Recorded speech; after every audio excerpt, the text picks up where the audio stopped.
Well, hello, it's Kesha. Welcome and welcome back. This is, well, technically it's part 4 of the unboxing. So we're going to get into this little red tote here. I'm expecting it to be lots of things that I did from my silversmithing time in the jewelry studio in Kyrgyzstan.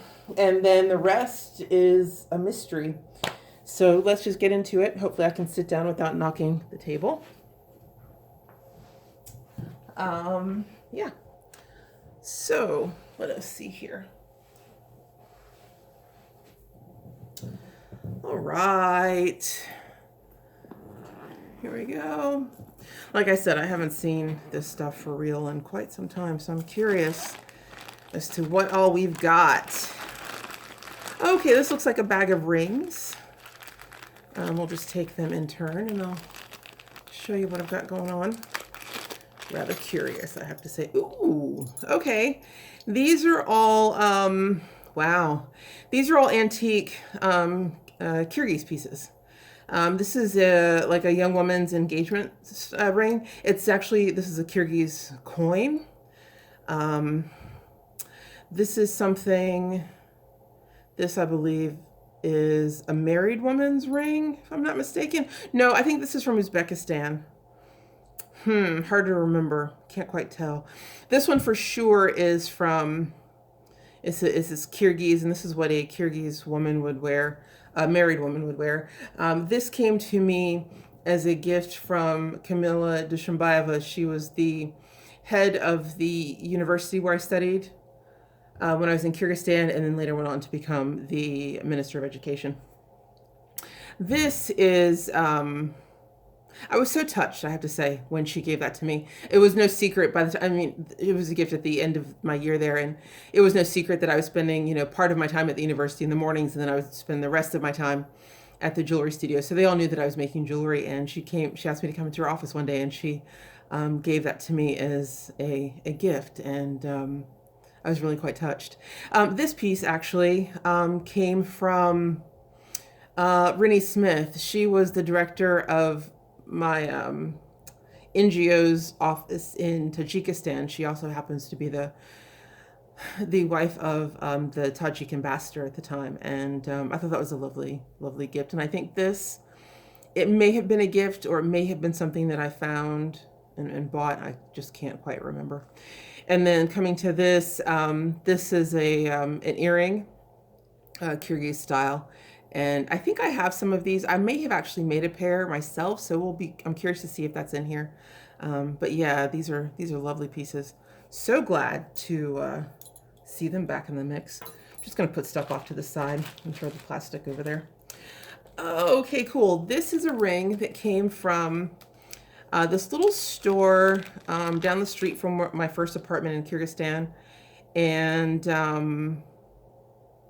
yeah, actually, I think I bought it there, but then it turned out it came from Opal, the jewelry studio that I worked in, or either, oh, no. This came from Opal for sure. I think it was part of an earring and ring set that I got from them. So yeah, I'm glad to see that back. Oh my goodness, these are like long lost friends. This is a little ring that I made in my studio in Tashkent. I used to wear like a bunch of rings, like all across my fingers. This is a cute little number. Cool. What else? This looks something I either started and didn't put a stone in, or put a stone in and it came out. Definitely I can tell that's something that I made. Yeah, I think I made it and then was gonna put the stone in, and then it was at the end of my stay and I just didn't get to it. Tiny, tiny, tiny. Me with my little pinky rings. But yeah, Kesha's, woo, oh my goodness. Okay, I forget that the camera there is moving.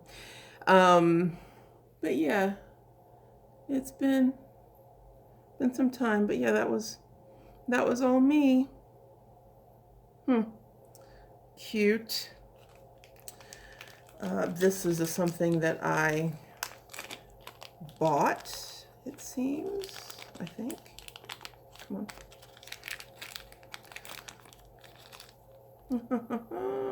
Yeah, Pisajny Agate. I think I got that from,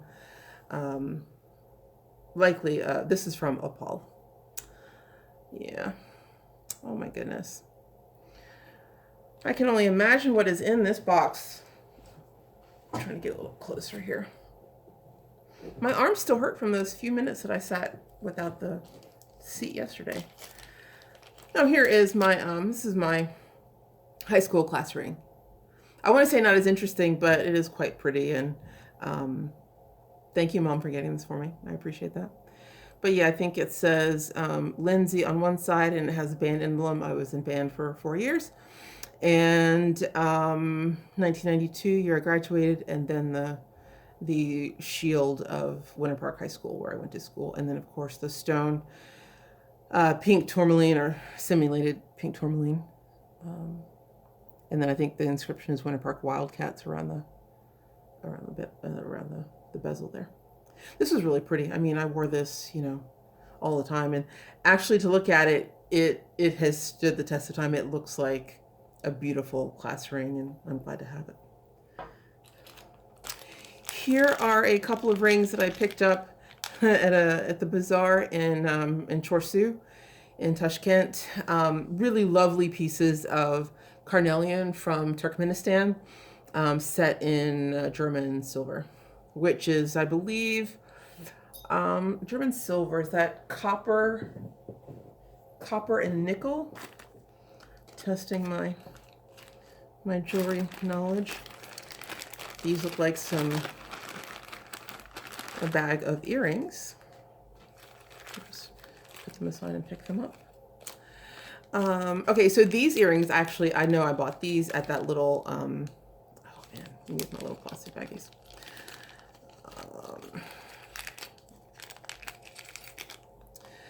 Yeah, I got these, they're amber, and I got them at that this little store called Tabarik on Sovetskaya and Gogolia, I think, in Bishkek. Cute.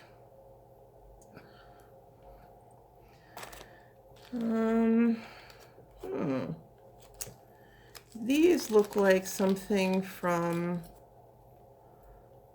Firma Opal. I don't know that I ever wore these. But yeah, that looks like they're some of their later work after the time that I was there. And yeah, these maybe they were a gift. And I just don't think I've ever worn them. But they're pretty. Cool. Oh, you know, being a jeweler, I like jewelry, but I don't necessarily buy it. I have, you know, really particular tastes, and so it's not that often that I have things from other artists. But this is a set of earrings that I got from an artist on 3rd Street at the Louisville St. James art show that happens. I think it's in April. It's like a week or two before Derby. Yeah, this was a 3rd Street vendor. I was a vendor on 4th Street for a couple of years. These are quite nice. If I wore them once, maybe. They're really elegant and attractive, but they're not really my style of earrings. So I'll probably end up sharing those with someone. They are definitely my mom's style, but I would imagine she already has a pair like this, but we'll see. Oh yeah, okay. These were a gift from my friend Amy Tatko when I was in my sophomore year of college, and I wore them to Kyrgyzstan, and wore them for months and months and months and months and months and months. And yeah, these were my favorite pair. I wore them forever. Lost one at one point, and then it was returned to me. So, oh, that's kind of cool. Ooh, what's happening here? Okay, so remember yesterday I was telling you about, or you know, in another video where I showed you those red earrings, and I told you how the posts were hard to do with the glass and the metal. This is what I'm talking about. They separate, and so I've got a like the method that I was using to make these originally, sometimes it held and sometimes it didn't. I have another idea on how to make it work, but it requires some technology that I don't own. I think my brother has, and I've asked him for it a couple of times, but it hasn't come to fruition. But yeah, if I ever got back into making these and want to try this again, because it's something that nobody else does, I have an idea what will make it work, and I'm pretty sure that idea would work. But these are really pretty all the same. I mean, you can tell, like, you know, so that on a post and a little dangle. Those are quite cute. Lovely. And, okay, these are Kyrgyz earrings that these are the Dagestanian. Dagestan is a region in the Caucasus. Yeah.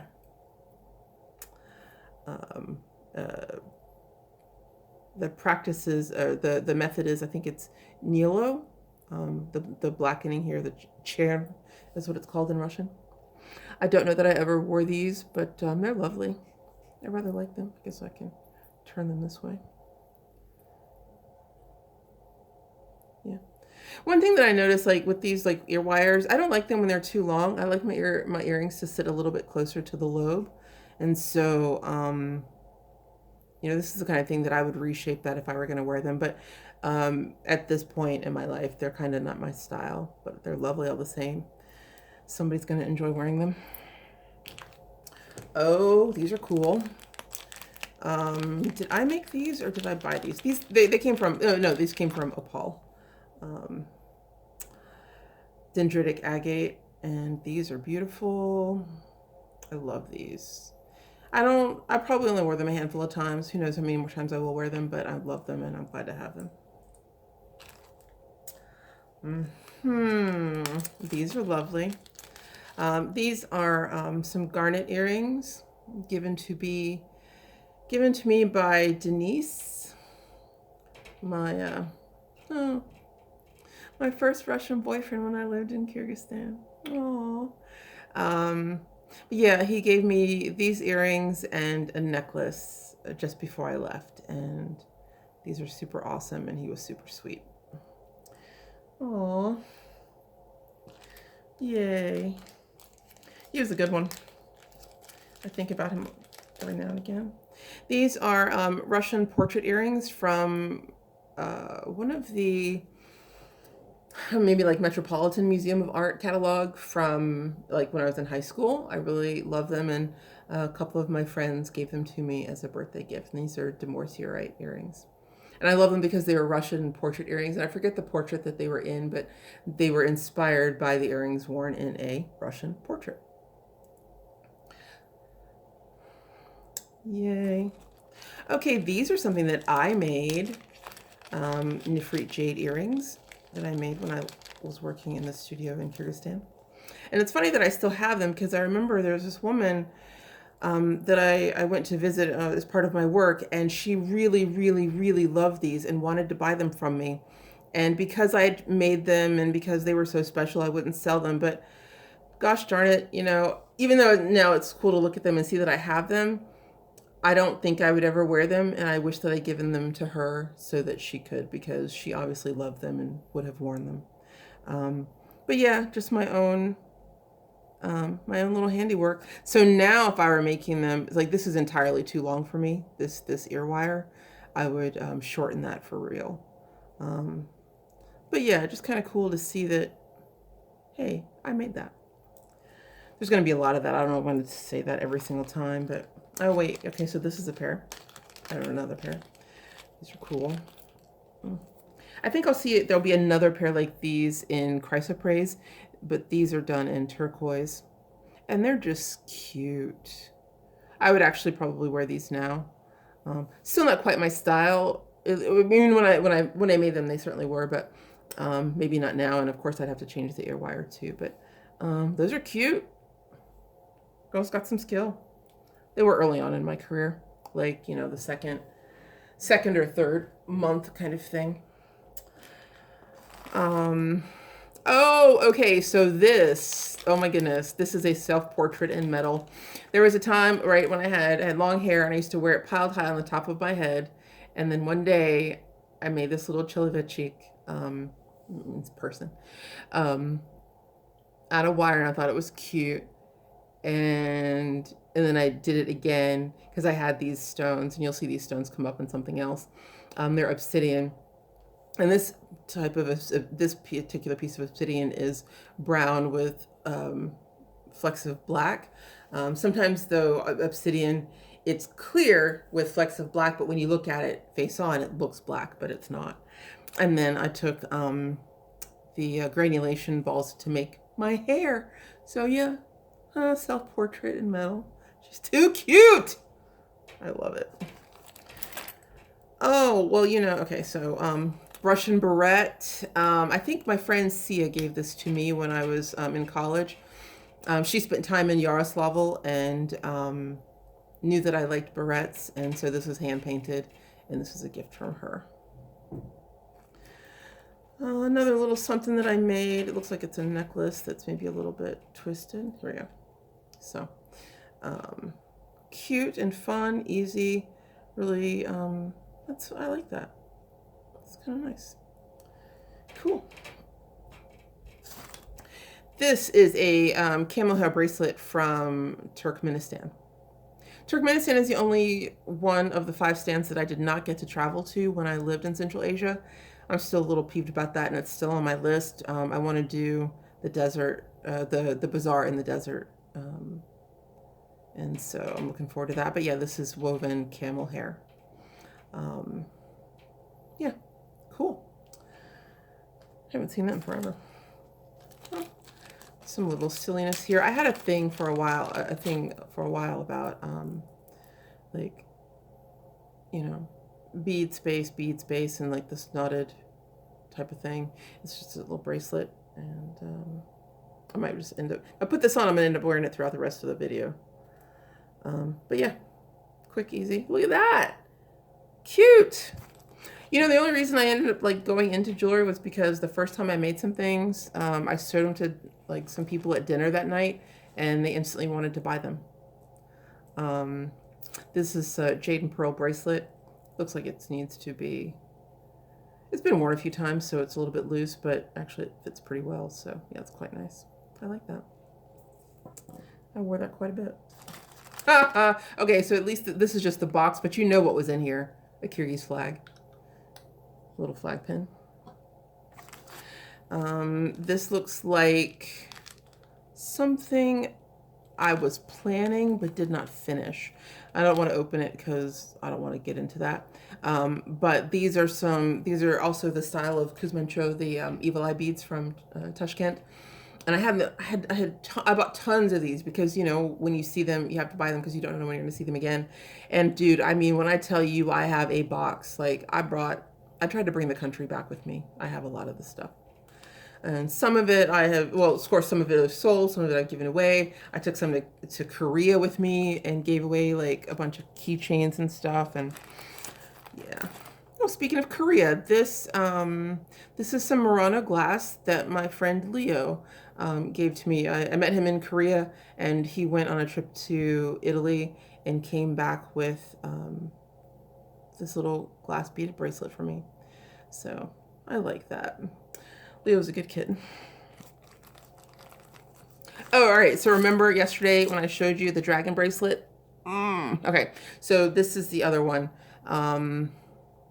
This one is the one that I wear. If I only wear one, this is the one. It fits my right arm a little better. And then and that's why I like you can see like the polish here, but then this is tarnished. This gets abraded on, you know, clothes in the shower and all that stuff. And then this one's just been in a box forever, so it's all uniform in its polish and patina. But yeah, so you can imagine like I wear them on each wrist, and I mean you can hear like they are solid and weighty, and I love these. I love these. Oh man. Okay, this is cool, and it'll probably remain like this forever, but it's a puzzle ring, and you know, there's a way that you can hook all the pieces, like, so they're all attached, right? And then there's a way to put them all together so that like this, like you see this crinkle element, like they all come together in a way that creates one element, and then the shank on the bottom, like all four of them will fit together as like, you know, one piece. Um, I think the last time it was together was the day that I got it, and then once I like undid the puzzle, I was never able to get it back. And I remember the guy that made it for me showing me how to do it, but I mean, clearly I wasn't paying attention and it didn't stick. So yeah, it might as well be a magic trick at this point. This is another little leather and Kuzmin showpiece that I made, and this one is one that I actually wore fairly often. But yeah, I like that. It's hard to kind of see. I'm assuming that you can see all this. But yeah. Yeah, that's nice. It's funny, I wouldn't wear this now, I don't think.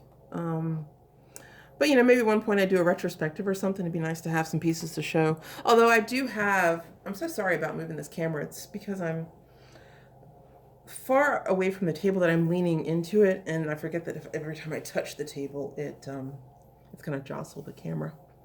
But yeah, like I do have photographs of probably all of this. Maybe not the jewelry pieces that I've bought, but certainly like all of my work. It was photographed, and I have you know, several portfolios of work. This one has a price tag on it still. I don't imagine I'm selling it, but the price tag, well, you see what that says. And you have never known me to not value my work. But this is actually quite a bit of work. Let me untangle it just so you can see it in all its glory. And it's not just that, oh my goodness, yes. So let's see how to make you. You know, I'm going to move this out of the way and then just like lay this out in the center, and maybe you all can see it better that way. Yeah. Yeah. Things like that. So what's cool about this, and one of the reasons that you're seeing such an elevated price tag, is that I went through and made all of these little elements here. So I would have sat for several hours making these beads before then actually laying this out and then putting it together. It's a really pretty piece. I haven't seen this in quite some time. Girl has a good eye, nice color balance, and everything is well placed and symmetrical. That's not the case of everything, but that's a nice one. All right. Oh yeah, so this was a little easy ditty to wear with, you know, jeans and a t-shirt. I sold quite a few of these. Yeah, lovely little piece.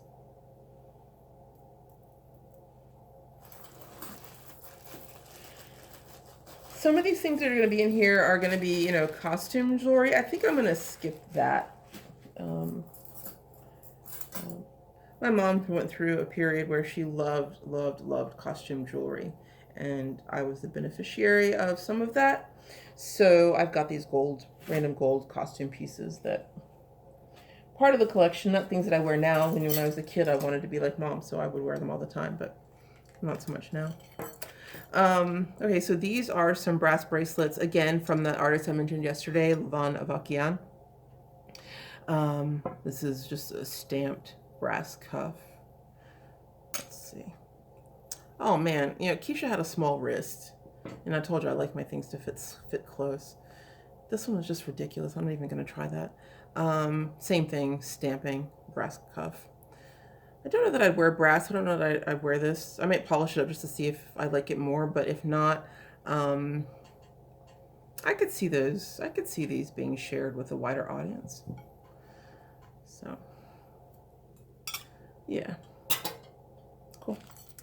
Oh, this was a little Kyrgyz piece out of copper, and maybe it had silver. Silver on it, and then it's just worn off over time. This is quite old, I think. And then again with the punching, stamping. Yeah, and I did. Oh, golly. I keep them so tight. Oh well. Hey, okay, so this is, I believe the name is Garibaldi chain. And I made this myself. And when I say I made this myself, I'm going to tell you I made it from scratch. And by scratch, I mean I took raw silver and brought it to sterling with the addition of weighted percentage of copper. So then I had silver ingot, and I took the ingot and pulled it into wire, which is a process that I absolutely hated when I had to make wire, but I did it.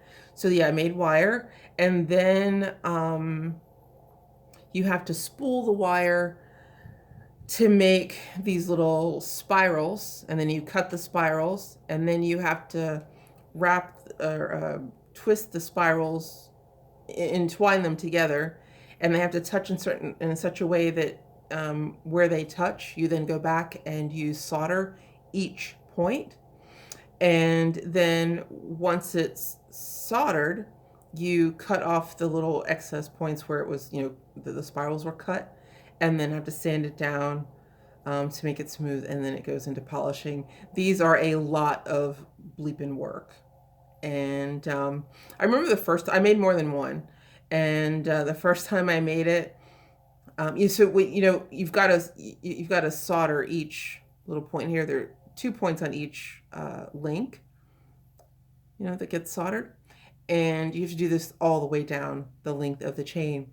And because there's very little space in between where the 2 soldering points are, it's very easy, if you're not careful, to solder it together. So you've got to solder just that joint. And just to give you an idea of my my soldering torch, it wasn't like the long hook-shaped torch that you might have seen in a jewelry on a jeweler's bench.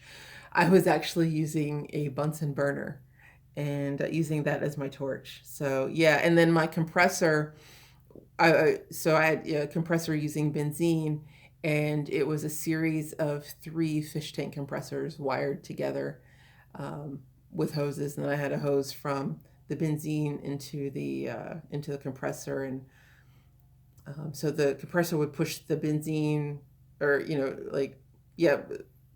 press air over the benzene that would then come up through the tube to my Bunsen burner.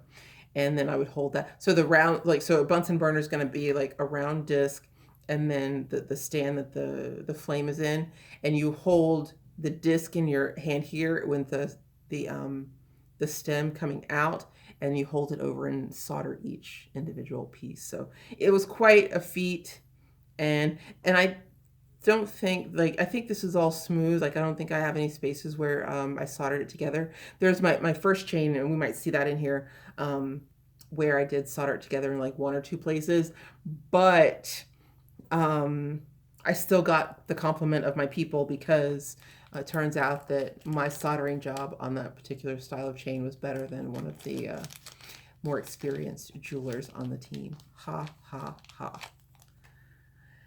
Kind of like Oprah getting an Oscar nomination for her first role out in the color purple. You know what I'm saying? Speaking of the color purple, this is a piece of charoite, a little ring that I made. It's not much of anything to look at, but I think I just like the stone. She's a cutie. I don't think she'll last in the collection, but someone will enjoy it. This isn't the time to declutter, but I know at some point that's going to be coming. So I don't know, if you see something you like, you want dibs, you should make a comment. Let me know. So this is one of those where the posts stayed together. A beautiful set of purple and violet earrings. Look at that. Oh yeah, and then remember when I told you there would be a little pair of these same earrings in chrysoprase, like the ones that are in turquoise? Here they are. So yeah, those are cute. I love those. Kesha. Fun. I don't know where I think I'd be going with all these jewels, but the inspiration for these, I have quite a few, jewelry books in my collection, and that old world elegance, the large gemstones, that was my attempt at that sort of thing. So, okay, these are the earrings that go with that ring. Now that I think about it, these were a birthday gift from Opal to me. I remember Vyacheslav Nikolaevich giving these to me as a gift. So yeah, so the earrings and then the ring. Yay. Oh man. The Strelnikovs. They are the family that I worked with at the jewelry studio. And I met Vyacheslav first. My roommate, when I first got to Kyrgyzstan, was friends with the Strelnikovs. And my roommate mentioned it to her friend that I wanted to study jewelry. And her friend took me to meet the Strelnikovs. And he's an engineer. And so we went to his office, like in some crazy part of town. And then he told me about the studio and that they had jewelry at a store. And this is kind of a long story, but it's really a cool one. But they had most of their jewelry sold at a store in town. And the cool thing was that when I met him and he told me that and he told me where the store was, I was like, wait a minute, that's the same store I've been stopping in every day after class on my way home from university. So it was cool that I was already familiar with their work before I actually met them. And when he told me that, I was just so, oh my God, I was so over the moon excited that I was going to get to work with him. And then they told me that, so I met with him, and then he invited me to come over to his apartment, which was like just a couple of blocks from where I lived. And that was awesome. And they showed me a bunch of jewelry and some of the things that they made, even though I was kind of familiar with it from the things that they showed at the store. And I met his wife, Lydia Ivanovna, and they gave me a jewelry book, изготовление русских ювелирных изделий, I think, something like that. The production of Russian jewelry. And they told me to read the book and then do that for a couple months and then come in and start working in the studio. And they were going to charge me $2 an hour for my time in the studio. But it was clear that first week I was there like all the time, and they were like, dude, this is going to get crazy expensive. So why don't you just, we'll forget about the hourly rate, just make what you're going to make, and then we'll charge you for the metals and the stones and stuff when you're done. And that's what we did. And I was there all the time. When I say all the time, like, I would leave class at like 12. I'd walk to the studio, which is about 45 minutes to an hour's walk. And I walked it all the time, every day. And I would be there, all day until early evening and then come home. And I remember I'd been doing that for about a month or two. And then one day, one of the guys mentioned that they were going to keep working on something and spend the night. And I was like, what? You can spend the night? And they're like, yeah. And I said, well,